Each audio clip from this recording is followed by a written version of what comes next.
Joint replacement అనగానే చాలామంది చాలా భయపడతారు. Okay, it is a very common things. Surgery అంటే ఎవరికి భయం ఉండదు.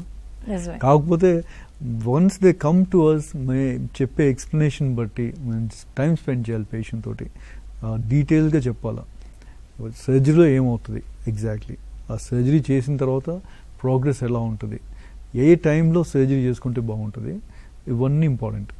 So stage 3 and 4 arthritis mostly మనం నీ రీప్లేస్మెంట్ ఎప్పుడు చేస్తామంటే ఆ కార్టిలేజ్ లైనింగ్ అంతా వెళ్ళిపోయి ఎముక ఎక్స్పోజ్ అయినప్పుడు, అది స్టేజ్ 4. సింపుల్ ఎక్స్రేలో మనకు అది అర్థమవుతుంది.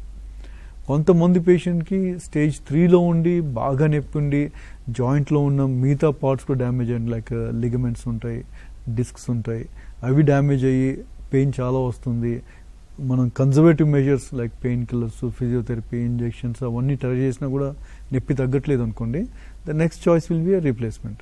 So the indication is important. పేషెంట్కి ఎంత పెయిన్ ఉంది, దానివల్ల వాళ్ళ యాక్టివిటీస్ ఎలా ఎఫెక్ట్ అవుతున్నాయి అనేది ఎక్స్ప్లెయిన్ చేయాలి. సివియర్గా ఎఫెక్ట్ అయిన వాళ్ళల్లో surgery, knee replacement particularly is a very safe surgery. And ప్రపంచంలో మనం అన్ని రిజల్ట్స్ చూసుకుంటే 95% of the patients will be happy. ఒక 5% ఆఫ్ పేషెంట్స్లో కాంప్లికేషన్స్ ఉండొచ్చు. ఆ కాంప్లికేషన్స్లో సివియర్ కాంప్లికేషన్స్ కాదు, కొంచెం పర్సిస్టెంట్ పెయిన్ ఉండొచ్చు, కొంతమందికి స్టిఫ్నెస్ రావచ్చు.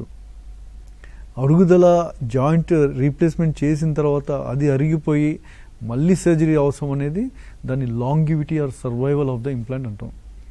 ఇప్పుడు చేసే రీప్లేస్మెంట్లు మెజారిటీ ఆఫ్ దెమ్ 20 years పైగానే పనిచేస్తున్నాయి, కొన్ని 25 years కూడా పనిచేస్తూ ఉన్నాయి. సో అదొక అపోహ పేషెంట్స్ మమ్మల్ని కామన్గా అడిగేది, మీకు సర్జరీ చేసిన తర్వాత ఇది ఎన్ని రోజులు పనిచేస్తుంది అని చెప్పని.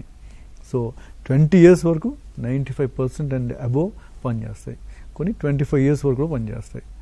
రెండోది వచ్చేసి నేను బెడ్ రెస్ట్లో ఉండాలా అని చాలా కామన్ క్వశ్చన్.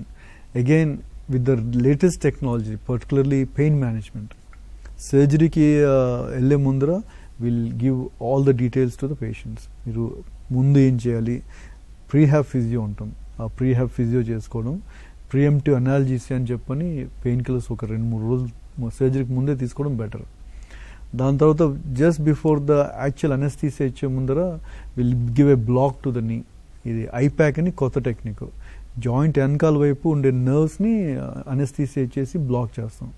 దానివల్ల పోస్ట్ సర్జరీ వాళ్ళ పెయిన్ రిలీఫ్ చాలా బాగుంటుంది. That can help for up to 12 hours.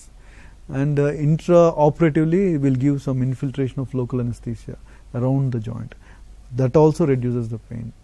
And post-surgery adductor canal block అని ఇస్తాం, అది కంటిన్యూస్ ఇన్ఫ్యూజన్ లాగా ఇవ్వచ్చు. అది కూడా పెయిన్ రిలీఫ్ చాలా బాగా ఇస్తుంది. So first 24 hours there will be a very good pain relief. ఇంతకుముందు ఎపిడ్యూరల్ అనెస్థీసియా అని ఇచ్చేసి పేషెంట్ బెడ్లో ఉంచాల్సి వచ్చేది. ఈ టెక్నిక్స్ తోటి ఏంటంటే సర్జరీ అయిన రోజే పేషెంట్ని కూర్చోబెడతాం, అదే రోజు ఆ కాలు మీద మొత్తం బరువేసి నడవచ్చు పేషెంట్.